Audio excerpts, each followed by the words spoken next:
boa noite. Estamos ao vivo agora.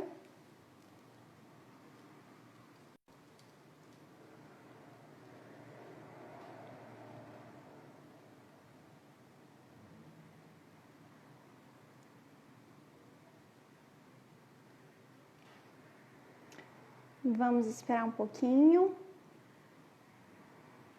Boa noite. Vamos esperar um pouquinho o povo entrar.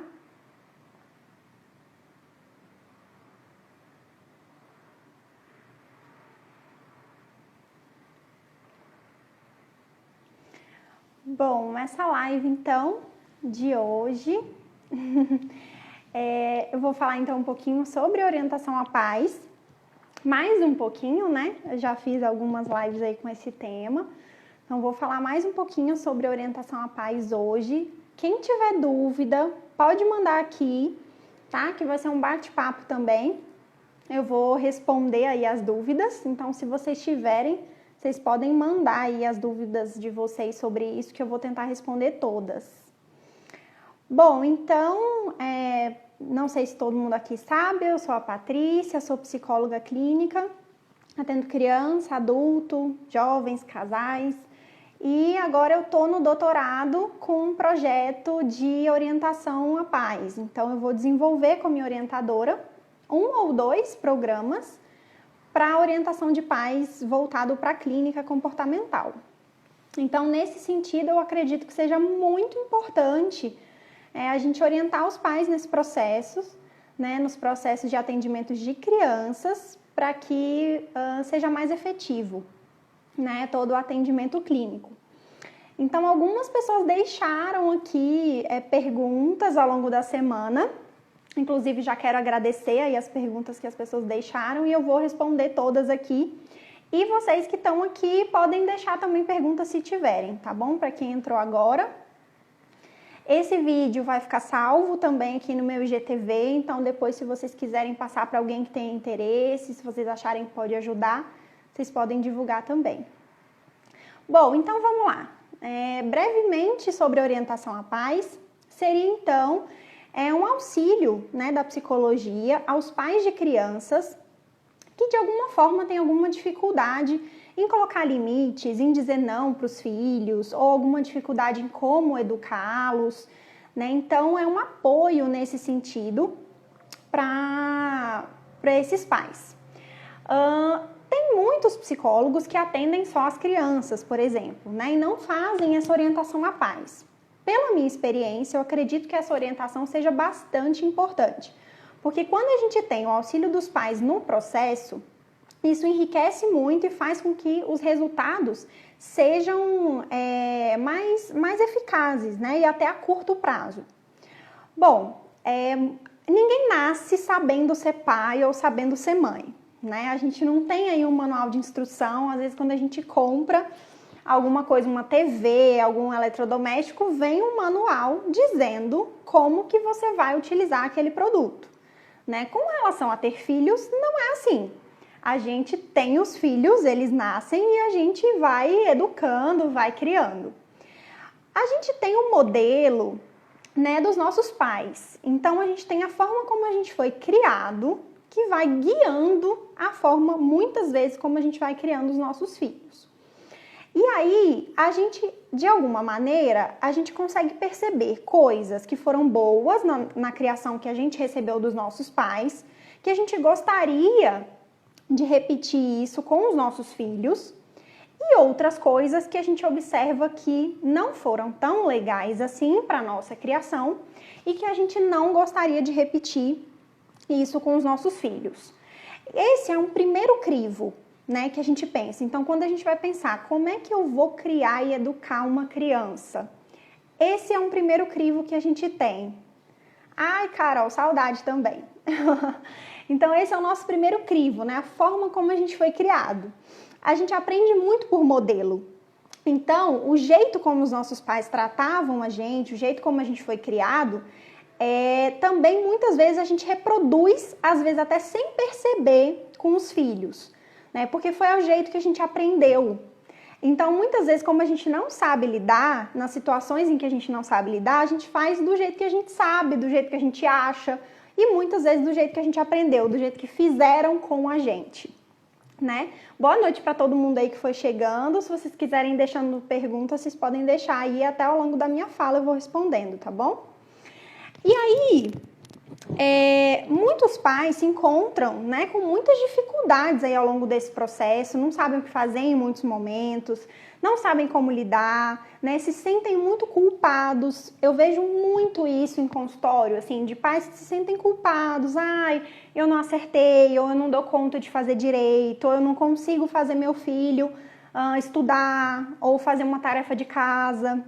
Né? Então, os pais costumam se sentir, às vezes, também muito culpados de alguma forma nessa criação.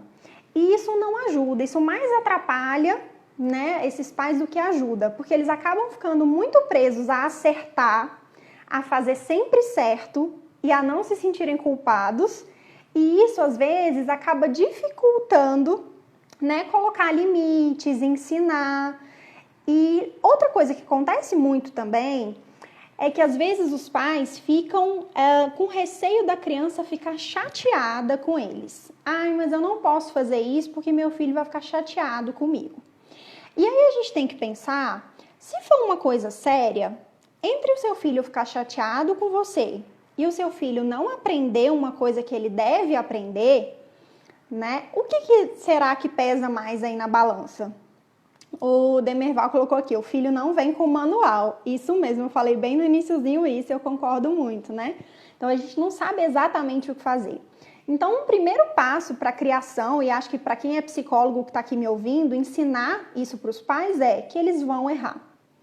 Né? A gente não acerta o tempo todo, a gente muitas vezes não sabe o que fazer mesmo com as crianças, então os pais vão errar. E esse é um primeiro passo para eles conseguirem ficarem mais tranquilos e se sentirem menos culpados nesse processo, né, de ensinar os filhos, que eles vão errar. E aí a gente tem que entender que os erros servem para alguma coisa, né? Os erros servem para a gente melhorar, para a gente aperfeiçoar o que a gente está fazendo, para a gente ver que aquilo não foi legal e tentar fazer diferente.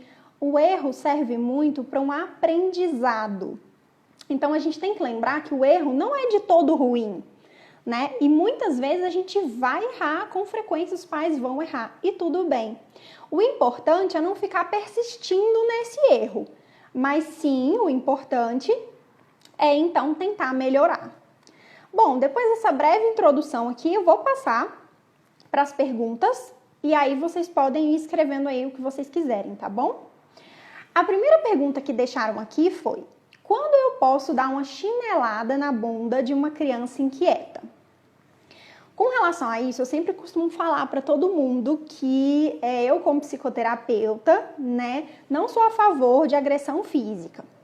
Então, nesse sentido, não é o que eu orientaria alguém a fazer.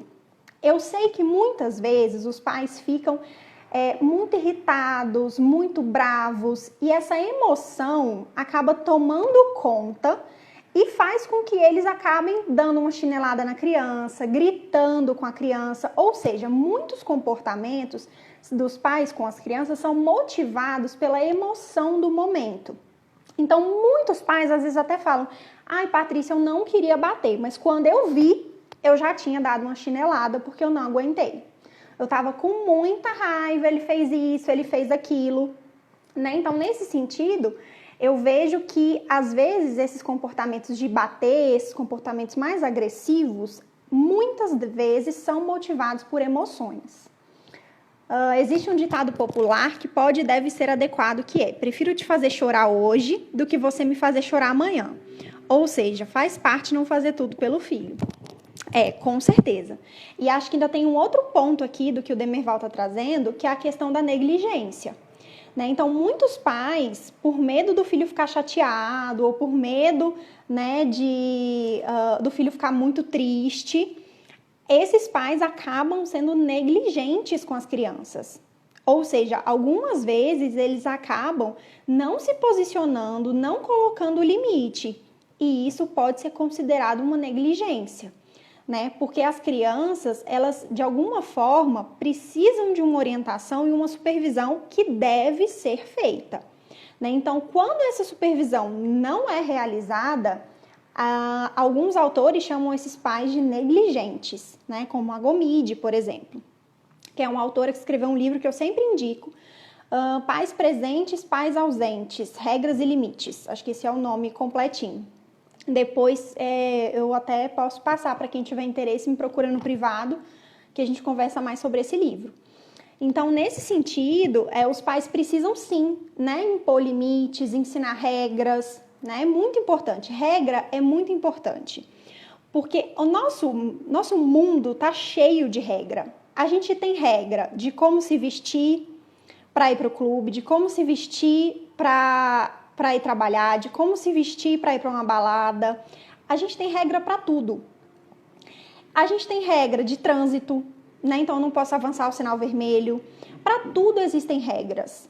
Então, quanto mais cedo as crianças entenderem que as regras existem e que elas devem ser cumpridas, se não tem algum tipo de punição, por exemplo, quanto mais cedo as crianças entenderem isso, melhor, né? Porque elas vão conseguir se adaptando a isso e não vão sofrer tanto com regras que vão ser impostas no futuro a elas, né? E vão também sabendo lidar. É claro que nem toda regra a gente vai seguir sem pensar, não é isso, né? Por isso que os pais precisam, é importante que eles tenham um apoio também para pensar nessas regras. Não é que elas não possam ser contestadas nunca, não é isso.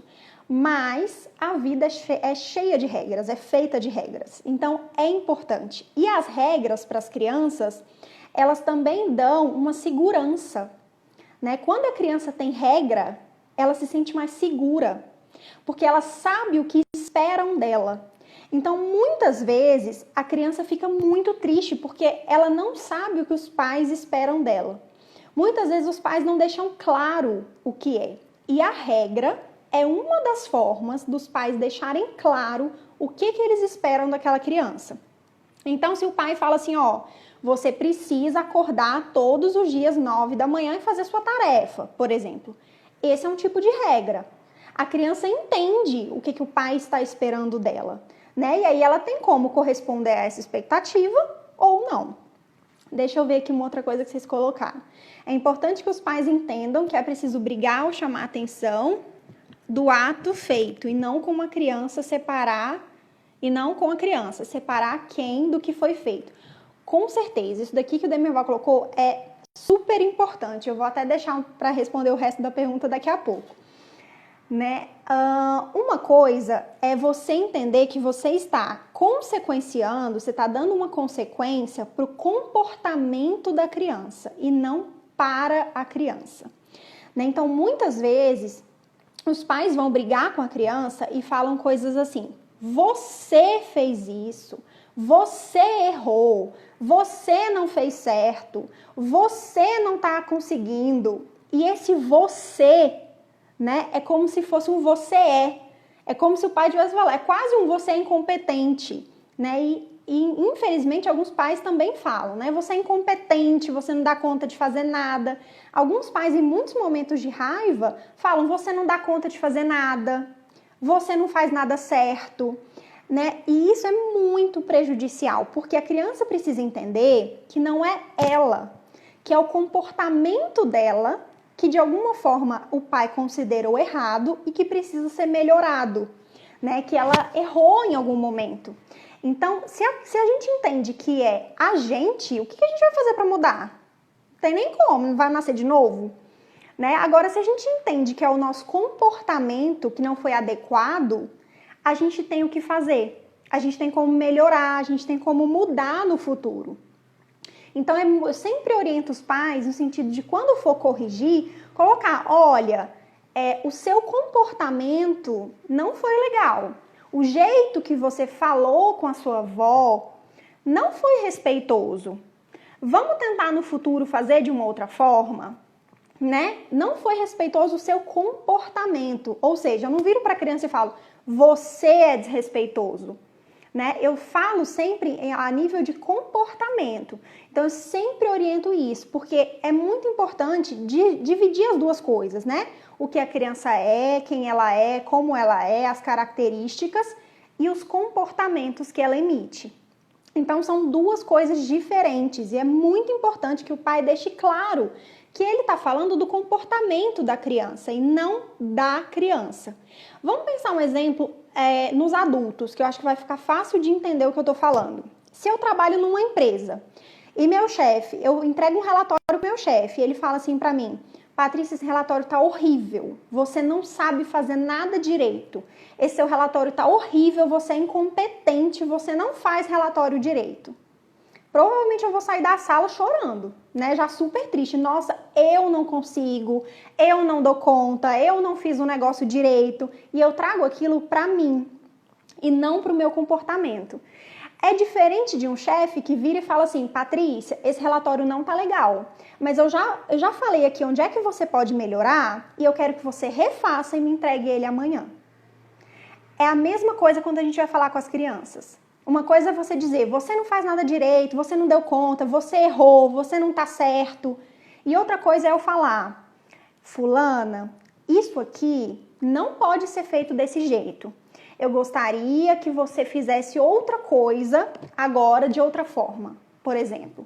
Então, supondo que você pediu para a criança arrumar o quarto e aí ela não arrumou direito. Você pode chegar lá e falar: olha, eu pedi para você arrumar o quarto e você não arrumou. Eu quero que você refaça. Quero que você realmente arrume. Esse armário que você simplesmente pegou todas as suas roupas que estavam em cima da cama, jogou dentro do guarda-roupa e fechou. Isso não é arrumar o quarto. Arrumar o quarto é dobrar todas as suas roupas e deixar tudo arrumadinho dentro do guarda-roupa dobrado. Eu quero que você faça isso.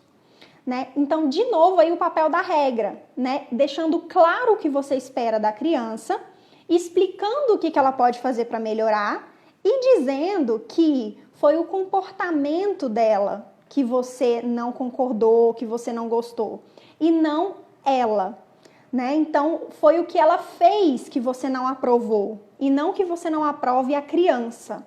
Tem até uma pergunta aqui mais pra frente que eu vou ler, que me perguntaram sobre a autoestima da criança, Isso aí é extremamente importante também para desenvolver a autoestima da criança, porque quando ela acha que o problema é dela, que foi ela, a probabilidade de crescer um adulto que acha que faz tudo errado, que não dá conta de fazer nada, é muito alta, Porque é como se a pessoa pegasse sempre esses erros para ela. E, de novo, que eu falei lá no início, Os erros servem também para o nosso aprendizado, a gente vai errar. Assim como os pais vão errar na criação, os filhos vão fazer coisas erradas, Como é que uma criança aprende a andar? Primeiro ela cai, ela se rala toda, ela começa engatinhando, ela não começa já andando, Então, ela passa por um processo de erro, por um processo de aprendizagem, até ela conseguir levantar e caminhar como todo mundo caminha. Então, o erro vai fazer parte do processo. Tanto os pais vão errar na criação das crianças, quanto crianças vão errar enquanto elas estiverem aprendendo, como fazer as coisas. Aí a pergunta era: quando posso eu dar uma chinelada na bunda de uma criança inquieta? Eu não terminei de responder, Eu só falei que eu não apoio a agressão física. Então, o que eu costumo orientar? Todos os nossos comportamentos têm consequências. Vamos pensar, se a gente passa no sinal vermelho, provavelmente a gente vai levar uma multa. Se a gente almoça todos os dias, provavelmente a gente não vai ficar, almoça e janta e toma café, provavelmente a gente não vai ficar com fome, Então, a gente faz coisas e essas coisas têm consequências. Então, se eu grito com alguém, se eu reclamo com alguém, provavelmente eu vou causar alguma coisa nessa pessoa. Então, todo comportamento que a gente emite tem consequência. Então, geralmente, quais são as orientações? Primeiro de tudo, o ideal é agir previamente. É agir para que você não fique estressado e não bata na criança. Então, você elogiar quando a criança faz coisas certas, você ir ensinando, e tendo um pouquinho mais de paciência, para que ela não chegue a emitir um comportamento que você vai considerar inadequado. Mas se chegar a acontecer, realmente tem alguns comportamentos inadequados que precisam ter consequências e uma grande parte dos pais utilizam o castigo, né, como a consequência para um comportamento inadequado, que seria aquele que os pais queriam que a criança parasse de emitir, ou seja, que ela parasse de fazer. Né? Então, o castigo é uma opção como uma consequência. Aí, vamos pensar nessa opção aí. Entre você dar uma chinelada na criança e você dar um castigo, uma consequência para o comportamento dela, eu vou orientar que você, com certeza, dê uma consequência para o comportamento dela. Vamos pegar aqui uma criança que está comendo, vamos supor que ela está aprendendo a almoçar sozinha. E ela está aprendendo a usar o garfo ou a colher, não sei, enfim, dependendo do tamanho da criança, ela começa com a colher, né? E ela está lá aprendendo. E ela começa a enrolar. E o pai está vendo que a criança está enrolando. E ela começa a comer, começa a jogar a comida toda para fora do prato, começa a enrolar, joga a comida no chão. Geralmente, o pai dá um grito com ela, faz ela conseguir comer. O que acontece com essas punições físicas, verbais ou tapa, né, chinelo, que seria a física mesmo? Muitas vezes elas funcionam na hora. Muitas vezes a criança leva um susto e aí ela passa a comer direito. Ela funciona, a gente chama de... ela funciona a curto prazo, como a gente chama, mas a longo prazo ela vai ter uma série de problemas e repercussões na vida dessa criança. Então, por isso que às vezes a chinelada é mais usada do que uma consequência como um castigo, por exemplo. Né? Porque ela é mais imediata, ela funciona um pouquinho mais rápido. Então, por isso que às vezes os pais preferem esse tipo de recurso, mas não é o recurso orientado, por várias coisas. Porque você vai gerar medo na criança. E a ideia é gerar respeito.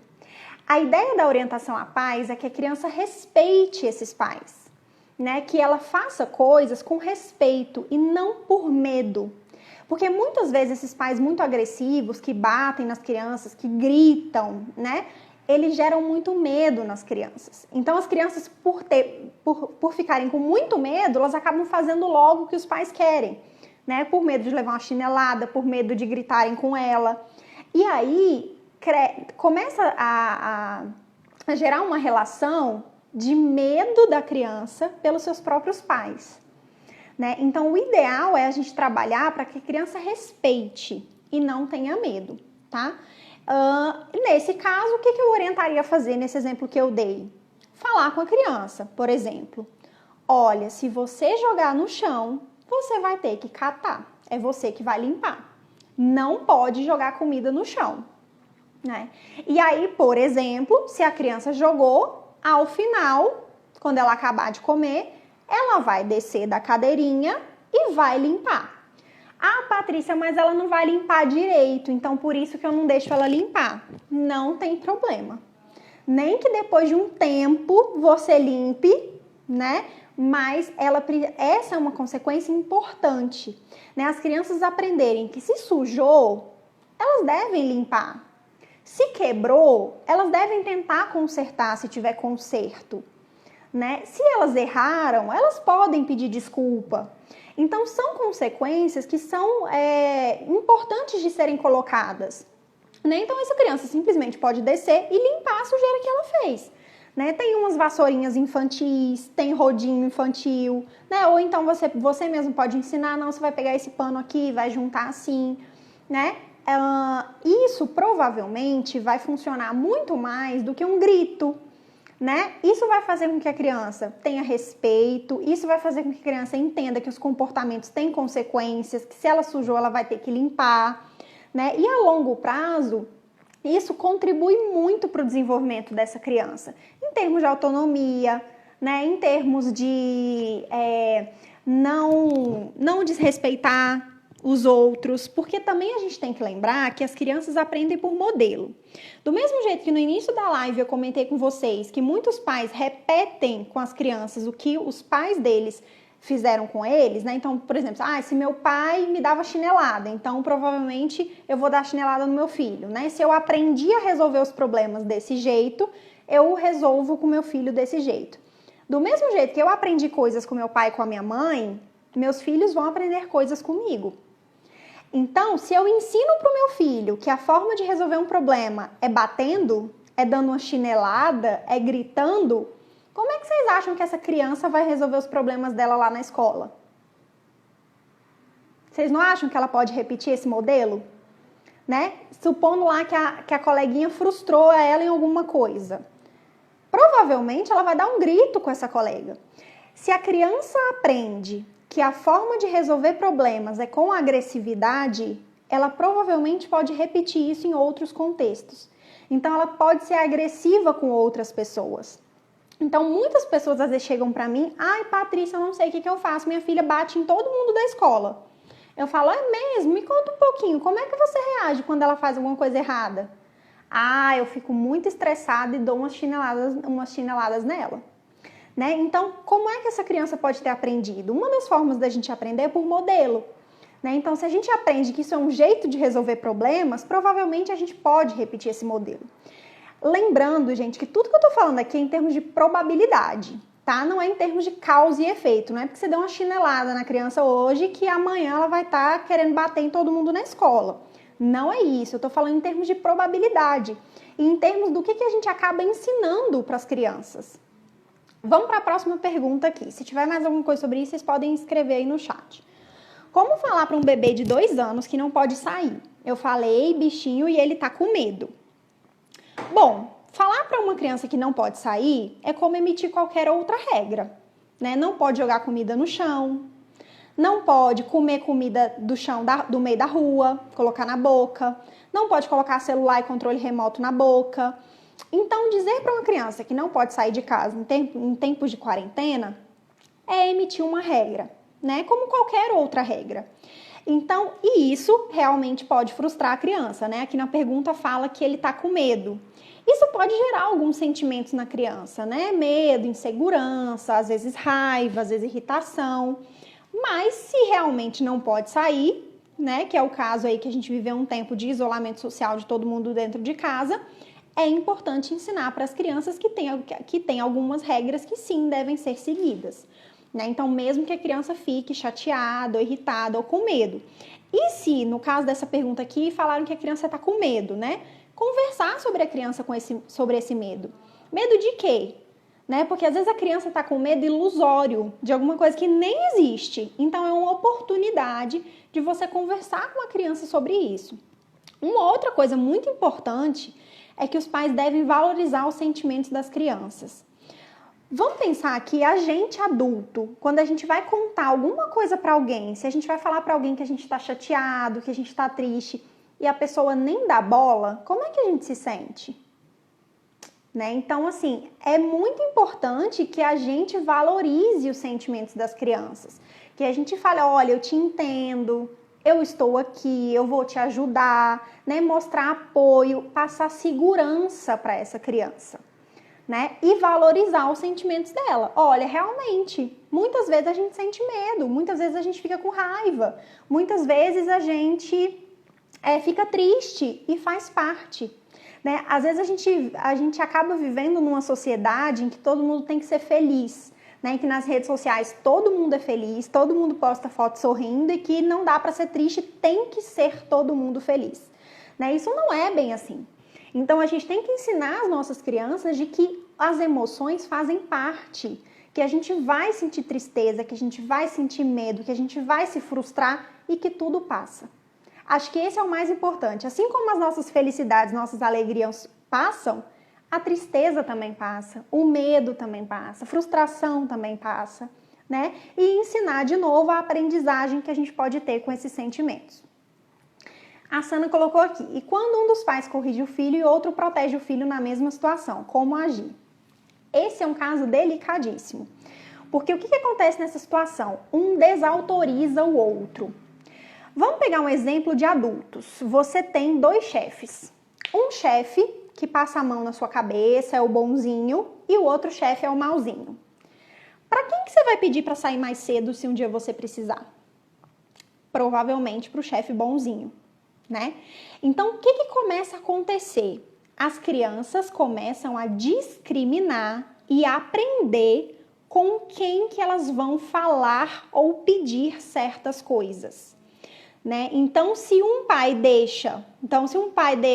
corrige e o outro não corrige, deixa fazer tudo que ela quer, né? A criança vai aprender a agir de uma maneira na frente de um e de outra maneira na frente do outro. Isso tem repercussões seríssimas na vida da criança, porque, primeiro, ela pode não valorizar um dos dois, né? Ver, sei lá, um dos dois como um banana, por exemplo, ou ver um dos dois como um carrasco, por exemplo, o que às vezes não é a realidade, né? E eu sempre oriento os pais, não desautorize na frente da criança. Se um pai faz uma coisa e a mãe não concorda, a minha orientação é que eles conversem num outro momento, longe do olhar da criança. Porque a criança pode até conseguir um álibi, né? Então, se a criança fala assim, mãe, eu posso ir no parquinho amanhã? Aí a mãe fala, pode. Aí o pai fala, não pode. Não pode, não vai de jeito nenhum, né? Aí a mãe pode entrar em defesa. Não, fulano, mas deixa ele ir, ele tirou nota boa, tadinho. E essa criança se alia à mãe contra o pai para defender um posicionamento dela. Então, tem uma série de repercussões quando isso acontece. A minha orientação é que não aconteça isso, né? Que os pais não façam isso, que eles conversem longe da criança sobre a decisão e que a decisão seja unificada. Isso também dá segurança para a criança. Quando um pai diz uma coisa, a mãe diz outra, a criança não sabe o que fazer, né? Gera insegurança, dúvida na cabeça da criança. Ela pode acabar perdendo a confiança em um desses pais, né? Um desses pais pode acabar perdendo a credibilidade com a criança. A longo prazo, a criança pode perder o respeito por um desses pais. Então, gera uma série de complicações. Minha orientação é converse longe do alcance da criança e decida uma única coisa a ser falada em nome dos dois para a criança. Lembrando, Patrícia, que às vezes os pais acabam exagerando na consequência. Não pode subir na cadeira, pois você vai cair e quebrar a perna. É verdade, Thaís. Isso também é uma coisa ruim, né? O que eu sempre oriento é os pais falarem a verdade. Porque nesse caso, dependendo da cadeira que ele for cair, não tem como quebrar uma perna, né? Então, os pais, nesse caso aí, podem estar exagerando. Ou, em outras palavras, eles podem estar até mentindo, né? Então, o que eles estão ensinando para a criança? A mentir? Né? Um exemplo disso aí é quando ligam na casa de alguém e o pai fala para a criança, se for o fulano, fala que eu não tô. E o pai tá lá, né? E aí o pai ensina a criança a mentir. E aí depois, no futuro, quando a criança usar esse recurso com o pai, ou seja, quando a criança mentir para o pai vai ficar extremamente indignado e vai brigar com a criança, sendo que foi ele que ensinou a criança a mentir para resolver algum problema, né? Então, realmente, a ideia é o pai não exagerar, não mentir, é falar a realidade das coisas. Não suba nessa cadeira, pois você pode se machucar. E ponto, não é para subir na cadeira, né? E manter a palavra e fazer com que a criança realmente não suba na cadeira. Então, realmente exagerar na consequência, né? Exagerar na fala pode ser bem problemático, pode até ser uma mentira. A criança precisa saber que não pode sair porque pode ficar doente e não que ela vai morrer, matar os pais, os avós. Ai, Thaís, isso daí é tão complexo, é muito importante isso aí que você colocou. Realmente, muitas vezes os pais acabam fazendo uma coisa que a gente chama de jogo emocional com as crianças. E eles acabam colocando uma responsabilidade nas crianças que não é delas, né? Ah, você vai matar sua avó, seu avô, não sei quem. A responsabilidade não é da criança, ela é uma criança. A responsabilidade até os 18 anos é dos pais. Se a criança faz alguma coisa, a responsabilidade é dos pais, né? Então não é da criança. Então muitas vezes isso gera culpa, né, na criança. Ai, não, mas eu não posso sair porque eu vou matar alguém. Então o ideal, de novo, pais, falem a verdade para os seus filhos. Olha, estamos numa situação difícil, estamos em quarentena, a orientação de todo mundo é que a gente fique em casa, a gente por um tempo não vai sair para se proteger, para proteger os outros. A gente não vai sair, a regra é não saia de casa e a gente vai cumprir, porque vai ser bom para a nossa saúde, por exemplo. Falem a verdade, não exagerem as coisas, não mintam para as crianças, porque vamos lembrar, crianças e nós adultos também, pessoas aprendem por modelo, né? Então não vamos agir com os outros de uma forma que a gente não gostaria que agissem com a gente, né? Não vamos ensinar a criança a mentir, dizer para o tio que você não está em casa, se depois você não quer que no futuro esse seu filho minta para você. Né? Vamos falar a verdade para as nossas crianças. Bom, vou passar aqui para a próxima pergunta. Não deixar a criança ser o Jedi na hora da brincadeira é errado? Bom, eu não entendi o motivo da criança não poder ser o Jedi na brincadeira, né? Mas não sei também como é que foi o contrato aí dessa brincadeira. O importante vou usar essa pergunta para falar sobre isso. Se você definiu uma regra, cumpra a sua palavra, faça com que a criança cumpra, né? Independente da regra que você colocar. Então, se você falar para a criança, não pode subir nessa cadeira, você tem que cumprir essa regra, né? Porque assim, o que acontece quando eu falo que vou fazer alguma coisa e não faço? Como é que fica a minha palavra? Então, se eu falo assim, supondo que eu sou professora, eu falo para o meu aluno, se você não me entregar o trabalho até o dia 3, é 0 no trabalho. Eu nem vou corrigir, é 0. Aí o aluno me entrega o trabalho no dia 4, eu corrijo o trabalho. Eu tive palavra? Da próxima vez que eu falar para ele isso, ele vai acreditar no que eu estou falando?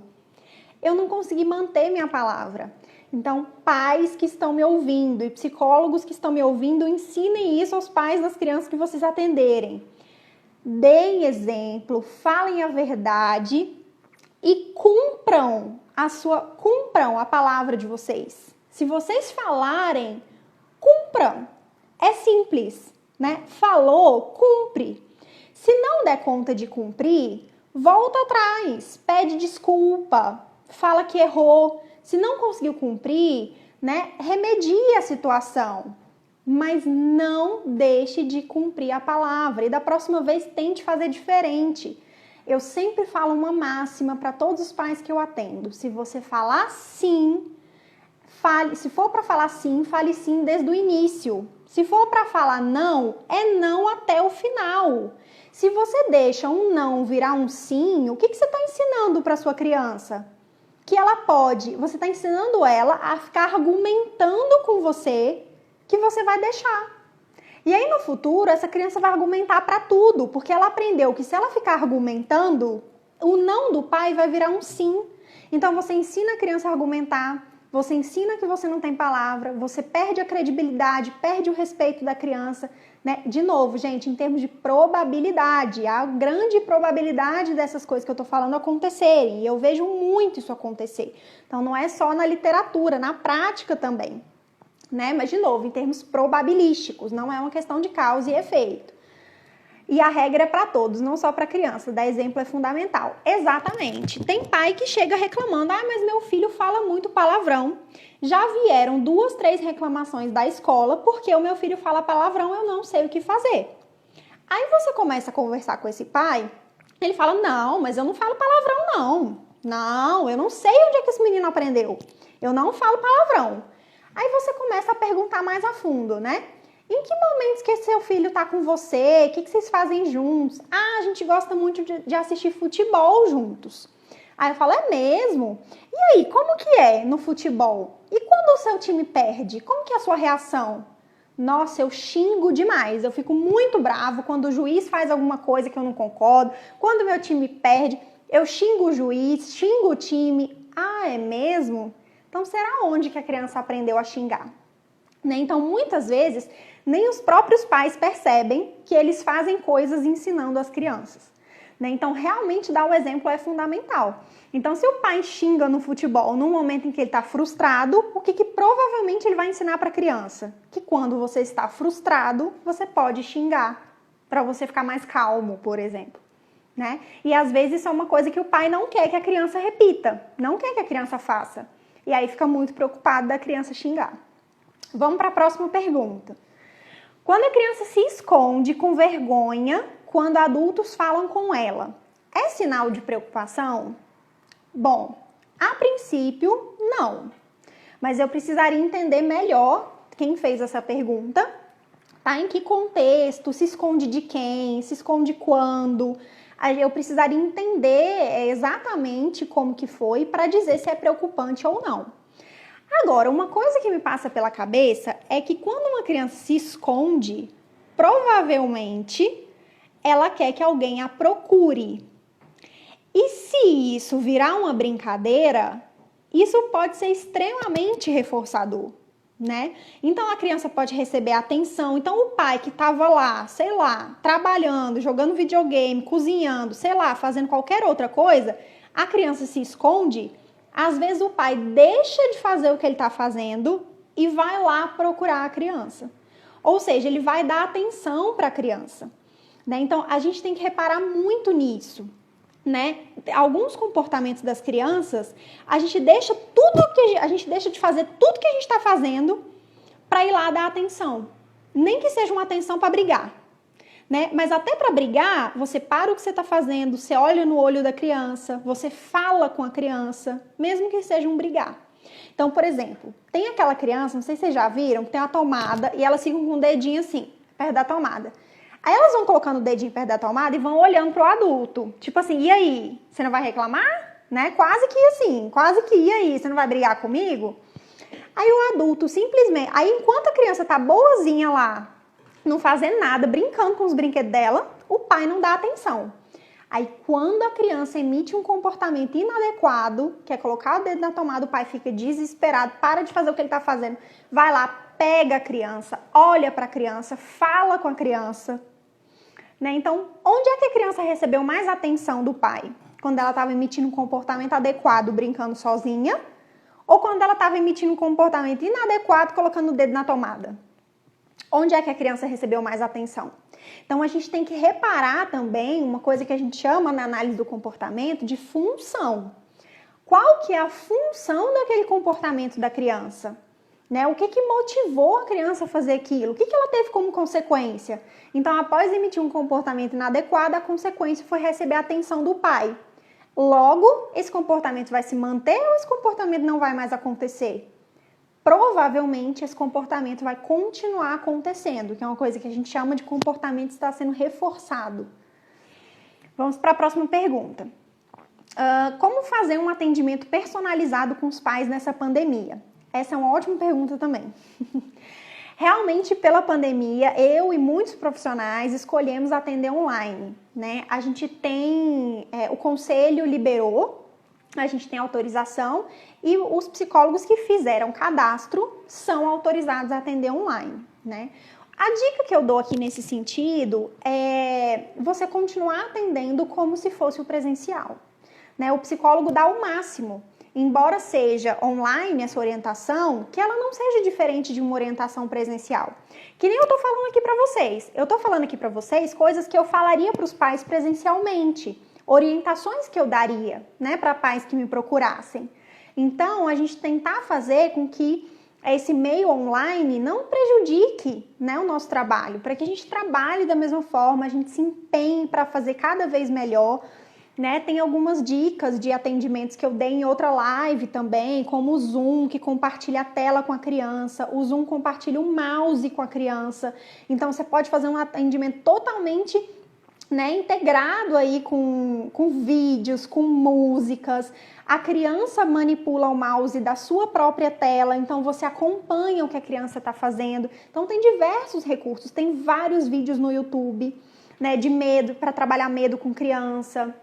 Para trabalhar independência, autoestima, tem vários vídeos no YouTube, né? Então acho que o ideal é o profissional mesmo se organizar para fazer um trabalho mais qualificado, que não caia de qualidade não caia tanto de qualidade como um serviço presencial, né? Que a gente sabe que tem limitações, sim, mas também tem vantagens, né? Tudo tem dificuldades e vantagens. O atendimento presencial tem dificuldades e vantagens, o online também. Né? Do mesmo jeito que talvez seja ruim a gente não ver as pessoas pessoalmente no online, mas no presencial a gente precisaria pegar carro, que a gente não precisa pegar num atendimento online.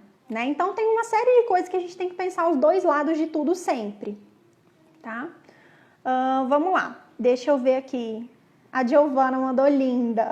Saudade de vocês, dessa turma. Bom, como fazer reforço positivo?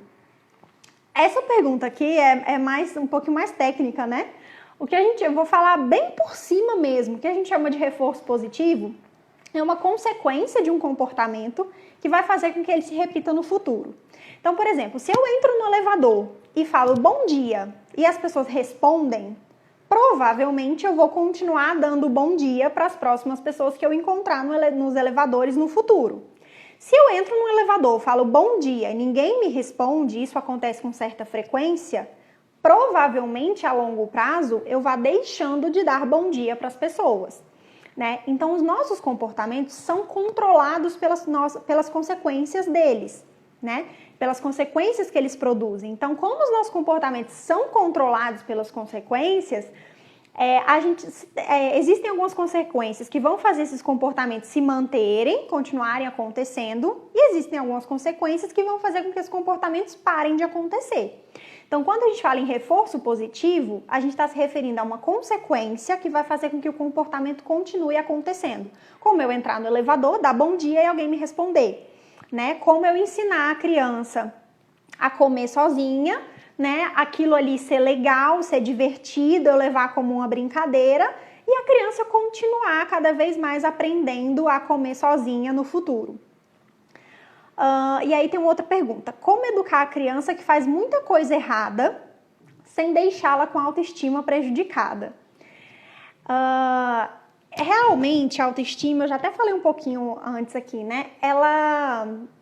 Muitas coisas podem interferir na autoestima.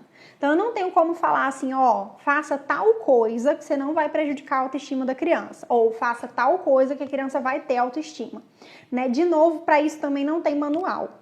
Então muitas coisas podem influenciar para a autoestima de crianças, de adultos, de adolescentes, né? Então muitas coisas podem influenciar. O que eu oriento não tenha medo de dar consequências para os comportamentos das crianças. Elas precisam aprender em casa, num ambiente que seja seguro, num ambiente que seja amável. Elas precisam aprender em casa. É muito menos sofrido aprender em casa do que aprender na rua, quando adolescente, quando adulto. Num lugar que não vai ser tão seguro, num lugar que talvez não seja tão amável.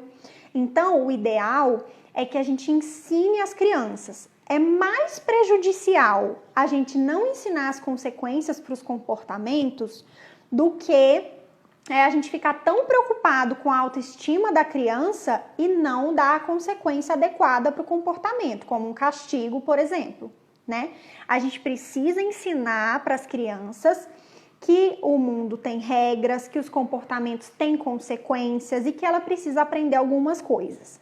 Tá? Essa pergunta já me deu um gancho para eu falar um pouquinho para vocês sobre resistência à frustração.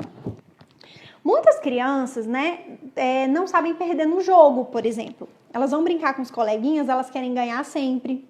Elas não aceitam perder. Muitas crianças choram, muitas crianças dão birra, né? E o ideal é o quê?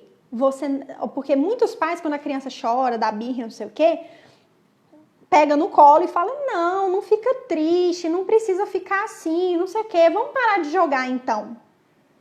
O que a criança aprendeu? Que se ela perde, ela recebe atenção, recebe colo e para de jogar. Ou seja, qual que é o único jeito da gente garantir que a gente não vai perder no jogo? Não jogar. Qual que é o único jeito que a gente vai garantir que a gente nunca vai errar? Não fazer. Então, muitas pessoas utilizam essa estratégia de não fazer, não tentar. Ok, eu concordo que talvez você tire a possibilidade de errar, mas você também tira a possibilidade de acertar e ganhar, né? A gente também só consegue ganhar e acertar tentando, fazendo. Então, o ideal nesses casos é falar com a criança, a gente fica triste mesmo, quando a gente perde a gente realmente fica triste, mas a gente pode tentar de novo. Vamos jogar de novo, né? E ficar realmente jogando com a criança. Esse é um bom jeito de ensinar resistência à frustração, por exemplo. né? Porque se a gente vê uma mãe ou um pai que é muito permissivo e que nunca diz não para a criança, né? Um pai que fala assim, ah, não, mas eu não quero que ele sofra, eu não quero que ele fique triste, eu não quero que ele fique triste comigo, eu quero que ele tenha tudo porque eu não tive nada. Esse é um discurso muito comum, né? Eu quero que ele tenha tudo porque eu não tive nada, eu quero dar tudo para ele, eu não quero falar não, eu não consigo dizer não para ele. E aí diz sim para tudo, deixa a criança fazer tudo. A chance dessa criança se tornar mimada, como a gente chama aí no senso comum, é muito alta. Isso é uma consequência a curto prazo. Se a gente for pensar uma consequência a longo prazo, essa criança cresce e vamos supor que ela vai tentar namorar. Aí ela arruma um namorado, esse namorado termina um relacionamento com ela. Ou seja, esse namorado diz não para ela. Esse namorado não disse sim o tempo inteiro. Esse namorado colocou um limite. Esse namorado disse não, terminou o relacionamento. Como é que vocês acham que essa pessoa vai lidar com isso? É diferente de uma criança que aprendeu, que cresceu aprendendo que essas coisas vão acontecer, que ela vai escutar não, né? Então, é diferente de uma criança que nunca escutou não a vida toda e escuta não na adolescência, na fase adulta, né? Tem adolescente, agora realmente são casos raros, mas existem casos de adolescentes que se matam porque não sabe lidar com o fato de ter perdido um relacionamento ou de alguém ter terminado o namoro com eles, porque eles vão pensar, é como se fosse um pensamento assim de, nossa, como assim disse não pra mim? Ninguém nunca me disse não, como é que essa pessoa me disse não? Né? Então, quanto mais cedo as crianças aprenderem a ouvir não e lidar com isso, melhor. Maior é a chance de crescerem adultos mais preparados para lidarem com as frustrações futuras da vida. Não é sempre que a gente vai enviar um currículo e vai ser chamado para uma entrevista de emprego, por exemplo. Agora, se eu não sei lidar com a frustração, a chance de eu parar de enviar esses currículos é super alta. Por que provavelmente eu posso parar de enviar esses currículos? Para não correr não correr a chance de não ser chamado. Não correr o risco. Não correr o risco de receber um não. Não correr o risco de não ser chamado para uma entrevista. Então eu acabo deixando de me comportar, deixando de mandar currículo para, de alguma forma, para evitar que eu não seja chamado, que eu não tenha acesso a uma frustração. De novo, não é em termos de causa e efeito, em termos probabilísticos, tá? Então, nesse sentido, a gente tem que ensinar as crianças a lidar com essas frustrações, para que no futuro, quando elas enviarem currículos 10, 15, 20 e não forem chamadas, elas continuem tentando, elas continuem mandando currículo. Né? Porque quanto mais currículo elas mandarem, maior a chance de serem chamadas. Ok, Patrícia, também é maior a chance de receber uma frustração e não ser chamado. Mas aí a criança vai entender que isso não diz respeito a ela. Que isso diz respeito a uma série de contextos que estão envolvidos. Né? Tem a empresa que pode querer um homem, não uma mulher, por exemplo, e se eu envio o currículo sendo mulher, não vão me chamar. A empresa pode querer alguém de uma faixa etária que eu não tô. A empresa pode querer alguém que tenha doutorado e eu ainda não tenho, eu sou doutoranda ainda. Tem uma série de coisas no contexto que podem influenciar para o seu currículo ser chamado ou não, por exemplo. Enquanto mais as crianças aprendem a lidar com frustração, mais elas aprendem a tentar, mesmo com a chance de errar, mas também com a possibilidade de acertar. O Newton colocou aqui, além de aprender a ganhar ou perder, é aprender a aceitar o resultado. Com certeza, isso é extremamente importante, né? E uma coisa que eu também trabalho com os pais, Newton, é assim, ok, você perdeu, mas o seu pai ganhou. Você não tá feliz? Né?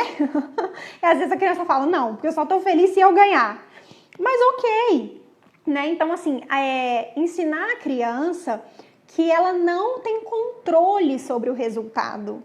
Que o máximo que ela pode fazer é tentar e jogar.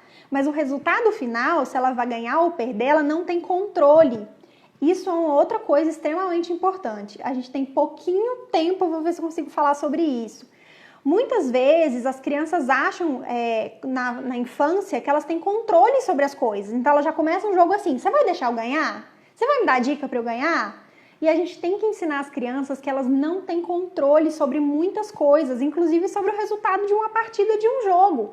E aí, às vezes, a criança cresce e vira um adulto que quer controlar tudo, inclusive a vida do outro, né? Que quer que o outro pense uma coisa que é o que ele pensa, que quer que o outro haja da forma como ele acha que é certo. Então, de novo, também tem a importância de ensinar com certeza a criança a aceitar o resultado e a aceitar que ela não tem controle sobre tudo. Comemorar toda a conquista e acerto da criança aumenta essa intolerância à frustração? Comemorar todo o acerto da criança é muito importante para ela se sentir valorizada. Com certeza aumenta a autoestima, que foi uma outra pergunta também, tende a aumentar a autoestima, a probabilidade de aumentar a autoestima. E também ajuda no trabalho da resistência à frustração, com certeza. Né? Então, você também valorizar quando a criança acerta, dar parabéns, olha que legal, tá vendo como você perdeu 5 partidas, mas agora você ganhou? Você só ganhou agora porque você tentou. Imagina se você tivesse perdido 5 vezes e não tivesse tentado mais, você teria ganho agora? Né? Então, são reflexões importantes de se fazer com a criança, para ela entender que ela precisa tentar. Bom, gente, a gente tem agora bem pouquinhos minutos. Eu queria agradecer a todo mundo que deixou perguntas. Eu consegui responder todas, não muito profundamente. Achei que ia conseguir com mais tempo. Mas eu espero ter respondido todo mundo. E fica o convite aí para vocês conhecerem o meu trabalho. Aqui no Instagram, eu tenho um canal no YouTube. Todos esses vídeos estão lá. Patrícia Demoli. Meu canal no YouTube, então vocês podem procurar lá também, alguns aqui eu tô deixando no IGTV, tá? Se vocês quiserem conhecer meu trabalho, quem tiver dúvida sobre orientação à paz, sobre alguma coisa, vocês podem me mandar no privado. Como eu falei lá no início, eu tenho estudado muito esse tema, é o meu tema de tese de doutorado, então eu vou desenvolver com a minha orientadora 1 ou 2 programas de orientação à paz, então formas, né, de ajudar esses pais, de dar dicas de como educar as crianças, né, quase que um manual, como o Demerval falou, mas é claro que não vai ser um manual, faça isso, faça aquilo outro, né? Então, mas um manual no sentido de ser uma ajuda, né? Então, quem tiver dúvida pode mandar. Ai, Patrícia, minha criança pequena faz isso, como é que eu ensino isso? Como é que eu ensino a comer sozinha? Então, essas perguntas não apareceram. Se vocês tiverem, vocês podem mandar. Como é que eu ensino a aprender sozinha, a comer sozinha? Como é que eu ensino a tomar banho sozinha? Como é que eu ensino que não pode jogar coisa no chão? Como é que eu ensino a comer verdura ou legumes? A minha criança só quer comer arroz, feijão e ovo, ou arroz, feijão e carne. Né? Como é que eu ensino a comer fruta? Como é que eu ensino a criança a não mentir, a falar a verdade? Então, se vocês tiverem esse tipo de pergunta, vocês podem mandar. Não tem problema que eu vou respondendo conforme for aqui no privado. E para os psicólogos que estão me assistindo, eu estou abrindo um grupo de supervisão, vai começar na semana que vem, com uma colega minha que eu confio muito de São Paulo. E a gente vai dar supervisão em análise do comportamento, não só para quem atende criança, mas para quem atende adulto também, adolescente, casal, enfim. Para a gente discutir casos. A nossa ideia é ensinar o raciocínio clínico, então quem tiver interesse me procura, que eu coloco vocês no grupo da supervisão, tá bom? Vai ser uma supervisão em grupo, então acho que vai ser mais acessível para todo mundo que tem interesse. Obrigada por todo mundo que participou, que ficou aqui, por esses corações, as palminhas. Luciene, muito obrigada pelo carinho de sempre. Carol, Juliana, minha mãe, a minha Dinda, André, então todo mundo que participou aqui, o Demerval que fez comentário, o Newton, não vou conseguir falar todo mundo, mas eu fico muito feliz de poder contribuir. Minha irmã, com certeza, que me apoia sempre em todos os meus projetos. Então, com muito carinho, eu me despeço aqui de vocês hoje. Eu pretendo fazer outras lives, né, no sentido mesmo de contribuir com esse tema, de falar sobre isso, e quem tiver interesse pode continuar acompanhando por aqui. Tá bom? Vou deixar salvo aqui no meu canal do YouTube. Boa noite para todo mundo. Um beijo.